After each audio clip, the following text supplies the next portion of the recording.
Ya Allah, senang teruknya aku tengok muka kau senang. Apa kenapa macam penat no? Kau kekenyangan ni?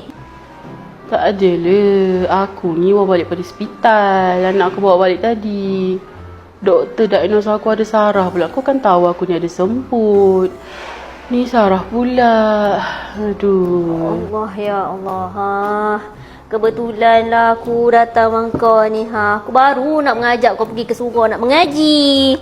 Dah halang-halang tu aku bawakan kau ni ni. Aku amalkan ni jus mustani ni.